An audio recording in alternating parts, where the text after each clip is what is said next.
Hello and welcome to Griffin Baptist Bible Study. I'm Gary Wools. Today we're going to be looking at Daniel chapter 11. This will be the first session of Daniel in chapter 11.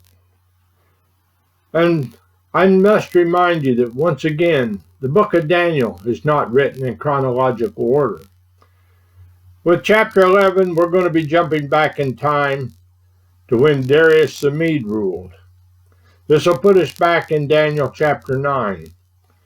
Daniel had been reading the book of Jeremiah and realized that 70 years of captivity had been determined upon Israel for not keeping the Sabbath and because of their idolatry. In chapter 9, Daniel had lifted up a prayer for himself and for the nation of Israel. This would have been back in about 539 BC. In chapter 10, Daniel had seen his last vision, and it came in the third year of Cyrus, king of Persia.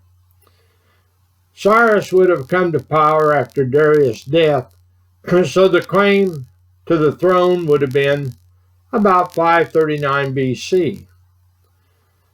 We need to understand how years and weeks were counted at the time that Daniel was writing this, so we can date events. For instance, a week could mean 7 days or 7 years. A part of a year was often counted as if the person served or ruled the complete year, when in reality he had not. Therefore, when Daniel says in the third year of the reign of Cyrus, he is speaking about 536 BC. Also, we need to remember and know that Daniel's public ministry ended in 536 BC, and it is believed he died sometime in 536 BC. According to a tradition of the Shiite Muslims, the present-day village of Shus, ancient Shushan, is the site of the tomb of the prophet Daniel. When you study the Bible, you must know who is speaking in a verse. And Daniel chapter 11 verse 1 is a good example of this.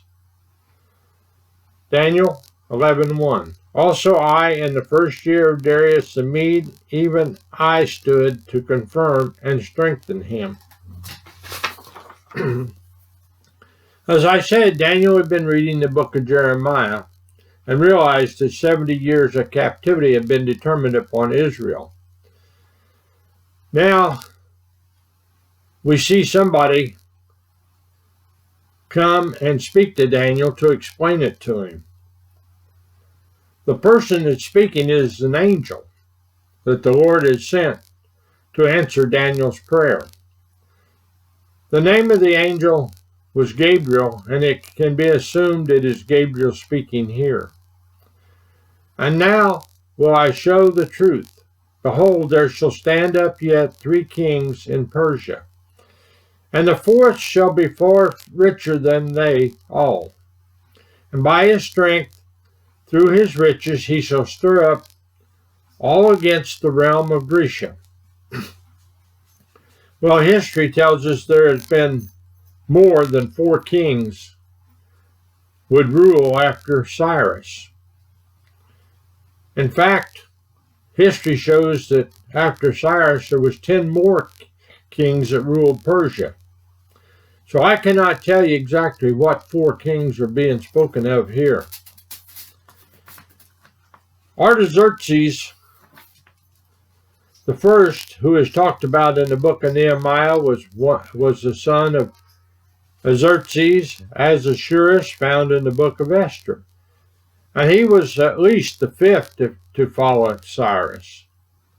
Persia did not fall to Alexander the Great until 331 BC, and Artaxerxes the first ruled from 465 to 424 BC, and Darius III, Condamnus, was the ruler when Alexander the Great defeated Persia. Xerxes, known as Ahasuerus in the book of Esther, fits the description of the 4th king mentioned in this verse. Xerxes engaged the Greeks in a naval battle at Salamis and was defeated. While the Greeks are given the credit for the victory, it was a bad storm that sunk about 300 ships and caused the defeat. He was also defeated by the Greek army at Plataea and Myclave when he tried to march his army through a narrow pass and was trapped by the Greek army. Also, Ahasuerus was known for his lavish parties.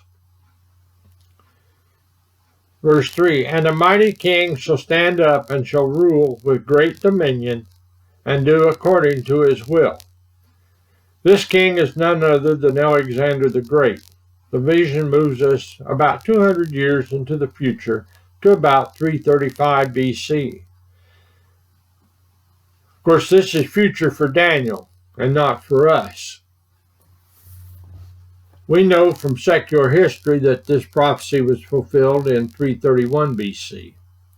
Verse 4, And when he shall stand up, his kingdom shall be broken, and he shall be divided toward four winds of heaven, and not to his prosperity, nor according to his dominion which he ruled.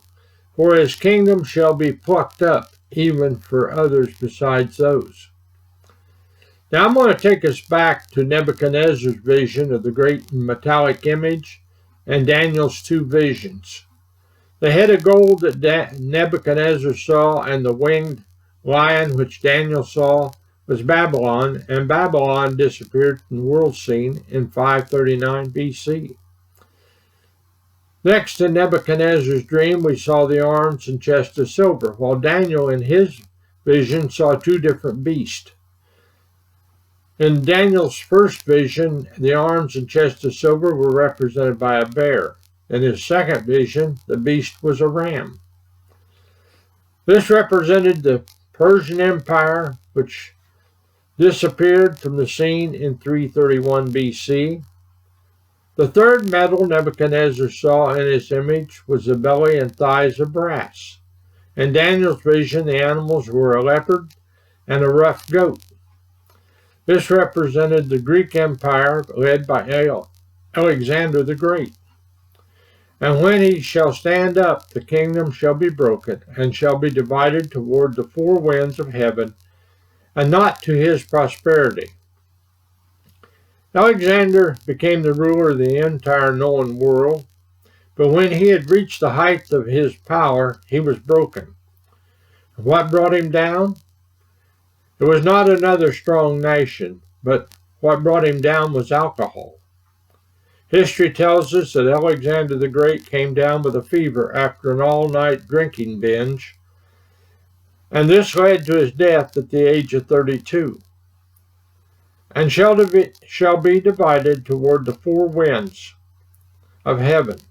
When Alexander the Great died in Babylon in 323 BC, the empire was divided among his four generals. The four generals divided the empire as it was told to Daniel in chapter 8. The four generals that divided the empire and the area each took are as follows.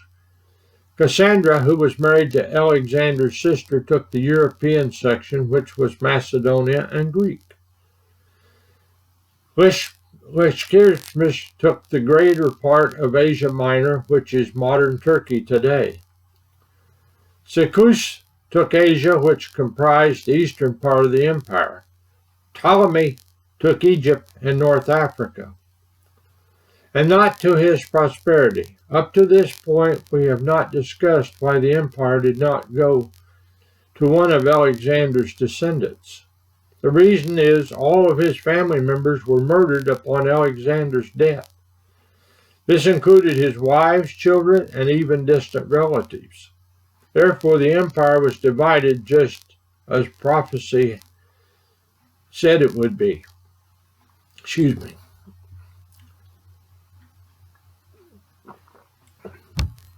And the king of the south shall be strong, and one of his princes, and he shall be strong above him, and have dominion, and his dominion shall be a great dominion. Before we get into a discussion of this verse, we should establish from that point directions are determined. When a direction is stated and it is referenced to the land of Palestine. Therefore, Palestine, as far as God and the Bible is concerned, is the center of the earth. Therefore, the king of the south would have been a king from Egypt. The general Ptolemy I Soter became the ruler of Egypt. Over the next 130 years, this verse would completely be fulfilled.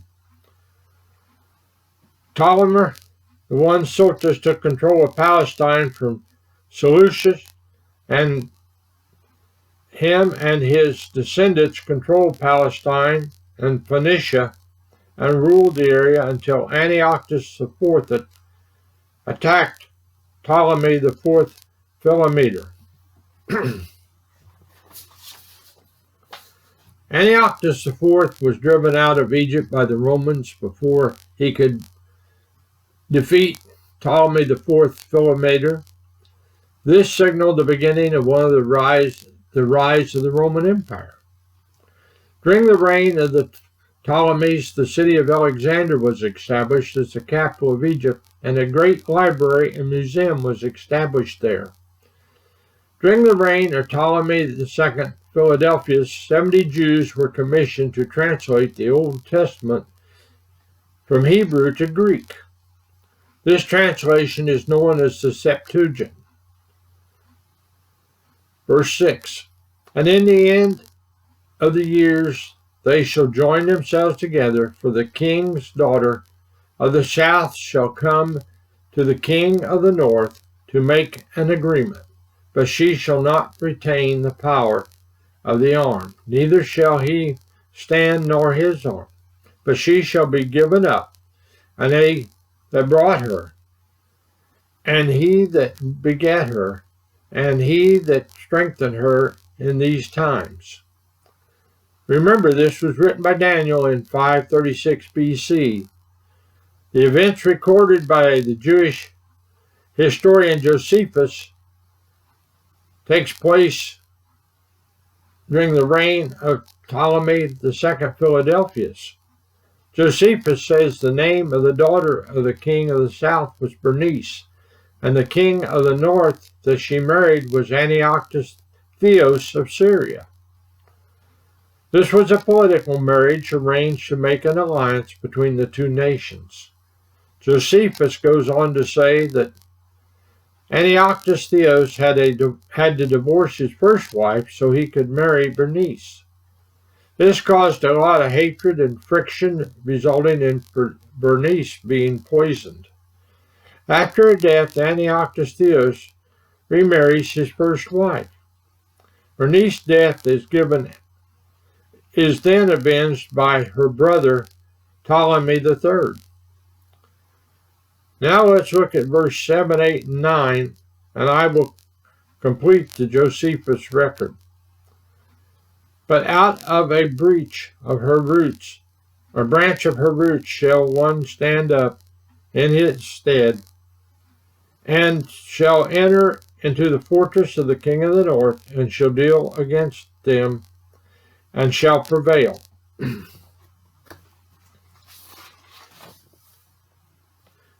And shall also carry captives into Egypt, their gods, with their princes, and with their precious vessels of silver and gold. And he had continued more years than the king of the north. So the king of the south shall come into his kingdom, and shall return into his own land. As Paul Harvey would say, now for the rest of the story. Josephus tells us that Ptolemy III attacked Syria and looted its temples and returned to Egypt with the following: 4,000 talents of gold, 40,000 talents of silver, 2,500 objects that had been in the cities and in the temples of the northern kingdom. This prophecy was literally fulfilled. It is amazing the detail to which Daniel wrote this prophecy, and it caused modern-day scholars to say there is no way Daniel could know all this. They sell God short when they say this because God inspired all the writers of the Bible, and he had shown this to Daniel in a vision. If we get nothing else out of this passage, we need to understand that God knows the very smallest details of everything, including everything in our lives. I'm going to stop here. We'll pick up second session with chapter 11, verse 10. Have a blessed day.